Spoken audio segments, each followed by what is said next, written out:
Bueno, empiezo por agradecerles a todos ustedes por estar esta mañana aquí, a quienes nos escuchan en sus sitios de trabajo o en sus casas, mis saludos, muy especialmente al representante de la Cámara, al doctor Óscar Ospina, representante de la Alianza Verde, por haber promovido este evento, al sindicato del SENA, que también ha estado muy pendiente de este tipo, pues de este evento y de una serie de luchas, al sindicato del bienestar familiar también mis saludos.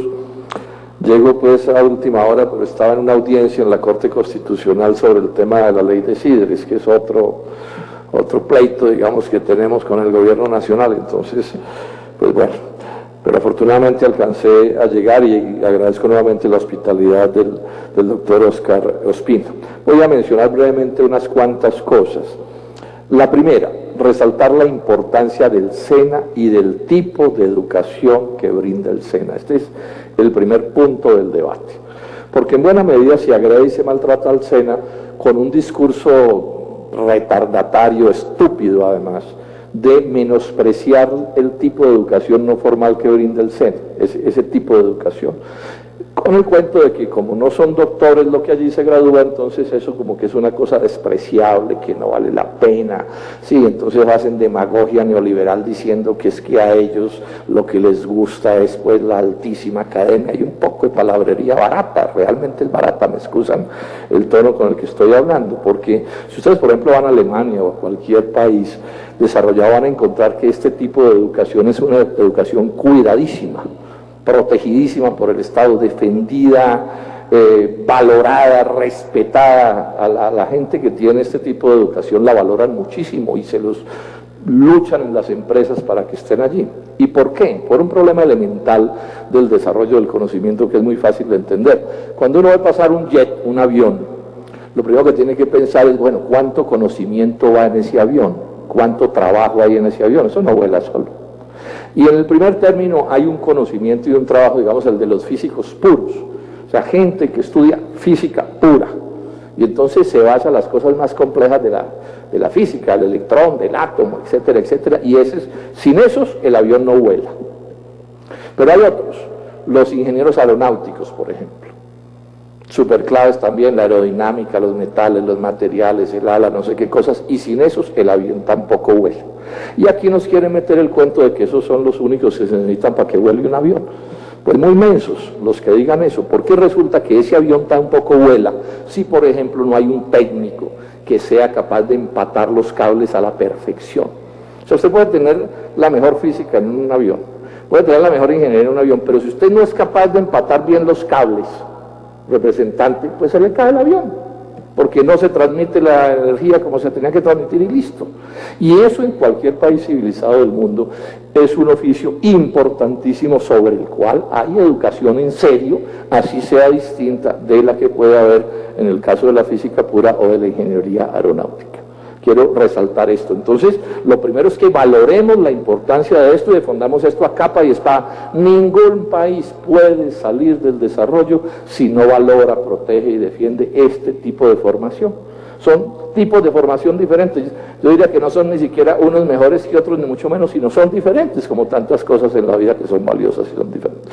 Lo segundo, esto a lo que estamos asistiendo, esta movilización a la que estamos asistiendo, es otra más entre una cantidad grande de movilizaciones que se vienen librando en el SENA desde hace ya más de 25 años, desde 1990, cuando empezó el neoliberalismo. Esto es bueno que los jóvenes del SENA, porque hoy es una situación nueva, recuerden que sin otros jóvenes como ellos años atrás ya no tendríamos el SENA que se tiene.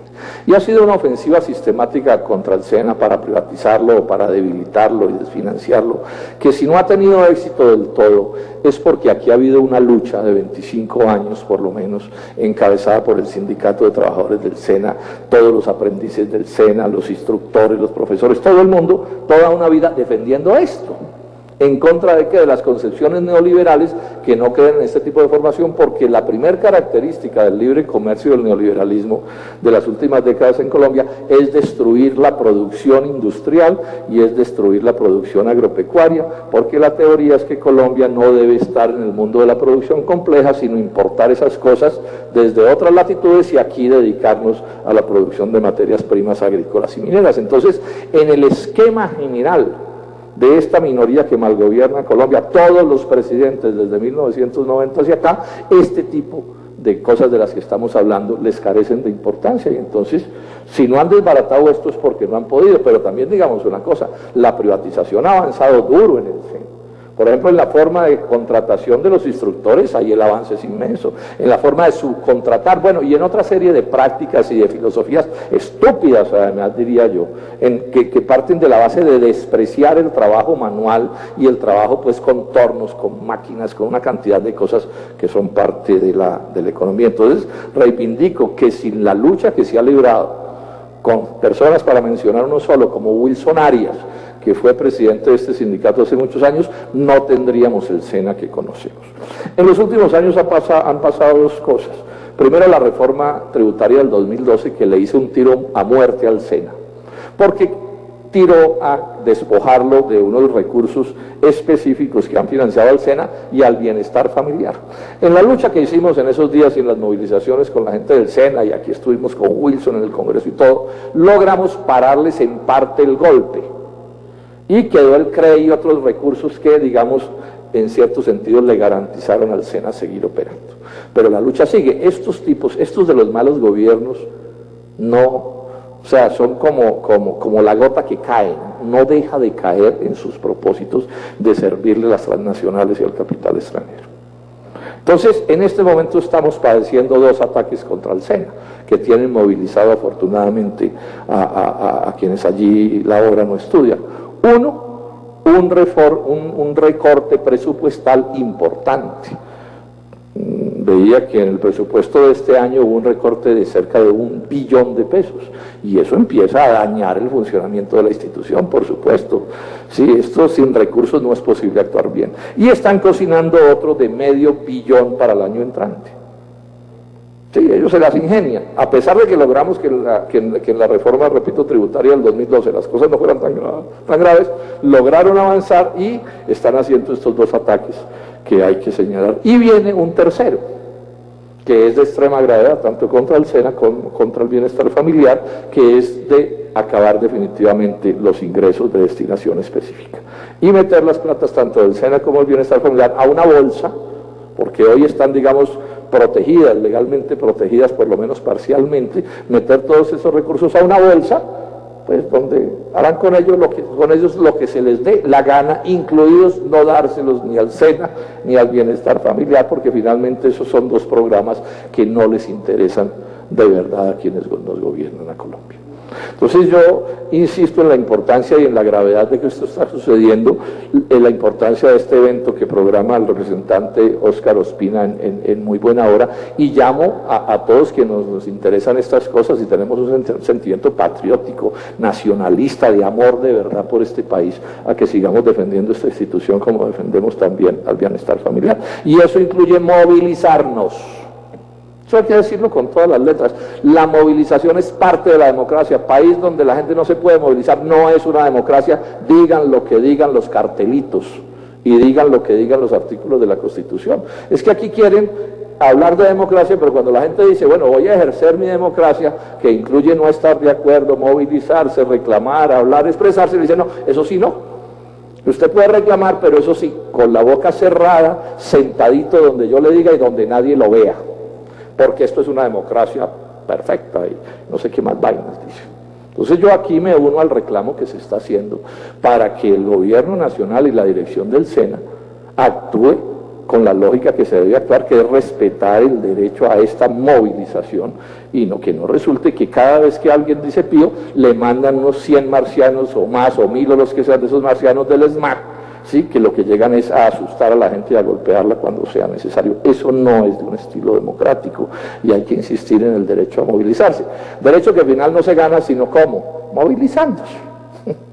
O sea, contra los que no quieren que nos movilicemos no hay sino una solución. Hay que seguir movilizándose de manera democrática, civilizada, etcétera, etcétera, pero ejerciendo esa movilización.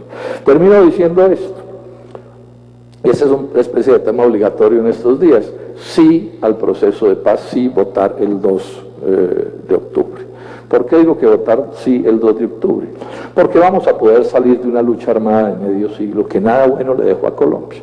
El país necesita superar esas circunstancias, necesita que esas armas sean destruidas como van a ser destruidas por la ONU y que quienes las han empuñado en todo este tiempo se reintegren a la vida civil con garantías ciudadanas y se conviertan en otros ciudadanos más como los demás colombianos, que ejerzan pues su vida civil de acuerdo con sus convicciones y con sus criterios.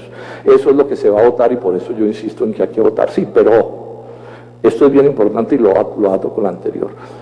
Ese proceso de paz, con todo lo importante que es y con todo el entusiasmo que hay que respaldarlo, no va a resolver los demás problemas del país. Nos va a tocar seguir luchando para respaldarlos, aquí ya se ha dicho varias veces. O sea, votado el proceso de paz se nos viene la reforma tributaria encima y va a ser espantosa. Ya sabemos, subirle los impuestos a los más pobres de Colombia, subirle los impuestos a las clases medias, bajarle los impuestos a las transnacionales, o sea, peor bien difícil. Y particularmente contra el SENA y contra el bienestar familiar, un ataque que los deja como suspendidos en el aire. Representante, porque si mañana, si esa reforma la logran sacar adelante, le sacan un pelito a ese globo donde están los recursos del SENA, donde quedarían los recursos del SENA y del bienestar familiar, pues simplemente desaparecen. O sea que podría suceder que aquí cada año le vayan recortando los recursos al SENA y al bienestar hasta que los van estrangulando y no se nos sorprenda si el día de mañana hay una cosa completamente diferente y los pocos pesos que quedan en manos de los amigotes del gobierno nacional que como caimán en boca de caño están viendo a ver cómo se quedan con los recursos públicos para beneficiarse a ellos y no al progreso de Colombia. Entonces, que el proceso de paz y ese desarme nos ayude a generar condiciones para que podamos seguir adelantando las luchas democráticas que hemos adelantado en todo este tiempo. Nuevamente mis agradecimientos a ustedes, al representante Óscar Ospina también, mis agradecimientos al sindicato del SENA, al bienestar familiar. Muchas gracias.